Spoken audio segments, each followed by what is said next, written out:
Kalau sarapan, kamu lebih suka makan roti, nasi, atau bubur? Atau mungkin kamu tim skip sarapan, langsung hajar kopi saja?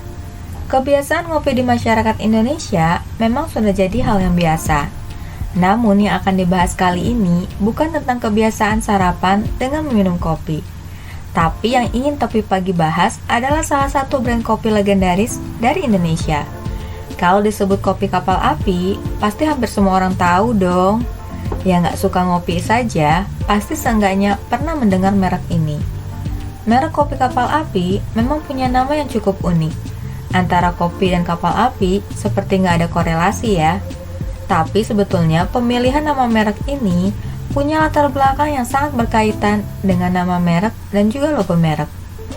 Cikal bakal kopi kapal api sebetulnya berasal dari bisnis kopi berskala rumahan yang dikelola oleh Go Sulut dan Po Guan Chan di tahun 1927. Awalnya, bisnis kopi ini sebetulnya mulai dirintis di tahun 1920.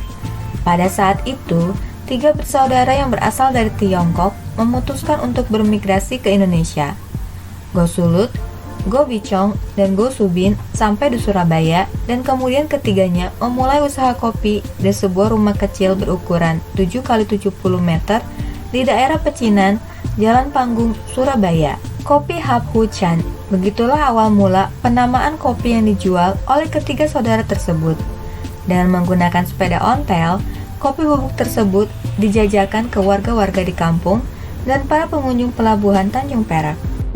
Nah, menurut cermati.com, gara-gara pelanggan utama kopi Hap Hu Chan yang kebanyakan berasal dari kalangan pelaut, maka kelak saat terjadinya perubahan merek, nama kopi kapal api pun dipilih.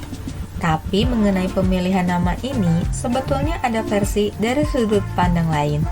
Menurut idxchannel.com, pemilihan nama kapal api dipilih oleh Go Sulut gara-gara dia dan kedua saudaranya dulu menaiki kapal api saat berimigrasi ke Indonesia.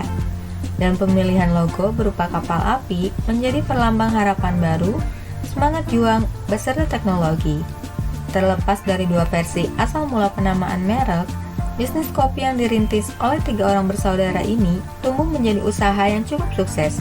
Saking suksesnya nih, dari hanya 3 orang yang mengelola, mereka akhirnya menambah pekerja sampai menjadi 1.500-an orang karyawan. Sayangnya, kesuksesan ini malah berbuah perpecahan.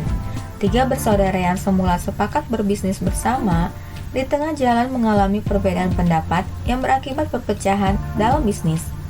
Aset-aset bisnis kopi Hap Hu Chan pun terpaksa harus dibagi menjadi 3.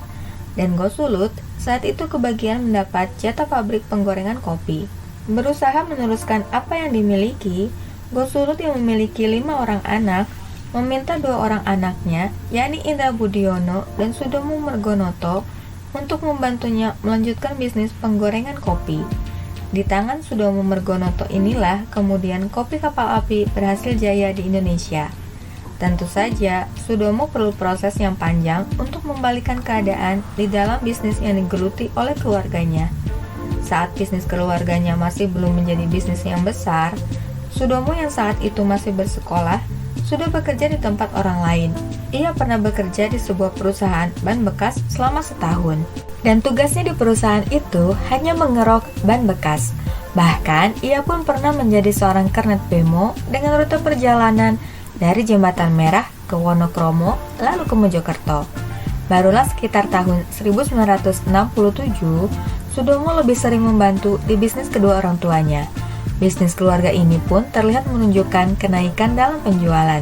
Terbukti, di tahun 1975, sebuah pabrik di pantai utara Surabaya, tepatnya di Kenjeran, berhasil dibangun.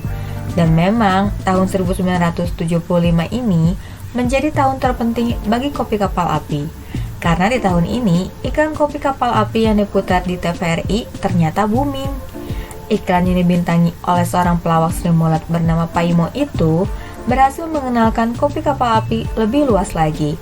Dan jargon yang disebutkan dalam iklan, yakni kopi kapal api jelas lebih enak, terus dikenang sampai hari ini. Imbas dari iklan tersebut terasa sampai di tahun-tahun berikutnya. Kopi kapal api berhasil menguasai pasar kopi di daerah Jawa Timur.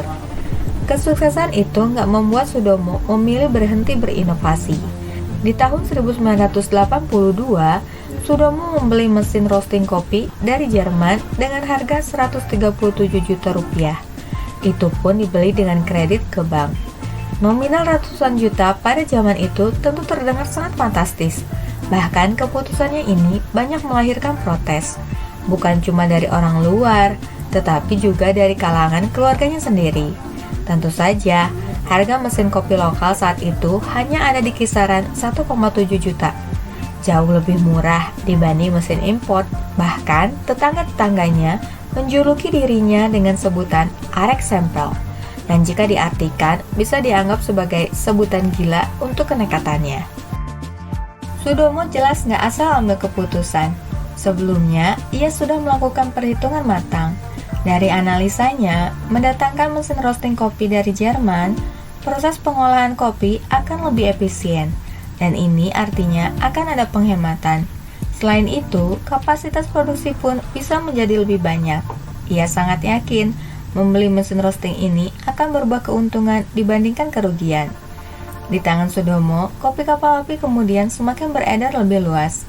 Kopi bubuk ini pun bukan hanya merajai pasar Jawa Timur, namun juga pasar kopi Nusantara. Bahkan di tahun 1985, kopi kapal api melakukan ekspansi ke Arab Saudi, dan gak lama menyusul negara-negara lainnya. Sebut saja Hong Kong, Taiwan, kemudian Malaysia. Namun lagi-lagi kopi kapal api mengalami guncangan. Mengutip cermati.com, saat sang ayah, Gosulut meninggal di tahun 1993, perpecahan kembali terjadi dalam keluarga. Konflik tersebut muncul gara-gara adanya perselisihan pembagian harta warisan peninggalan almarhum Gosulut. Untungnya, kali ini masalah dapat ditangani dengan baik. Dan kopi kapal api nggak harus mengalami kebangkrutan seperti kopi Hapuchan. Sudomo, sang nakoda kapal api, rupanya berhasil membuktikan bahwa kenekatan dan kegilaannya bukan semata nekat tanpa perhitungan. Ia berhasil membuktikan bahwa perhitungan juga diperlukan dalam sebuah kenekatan.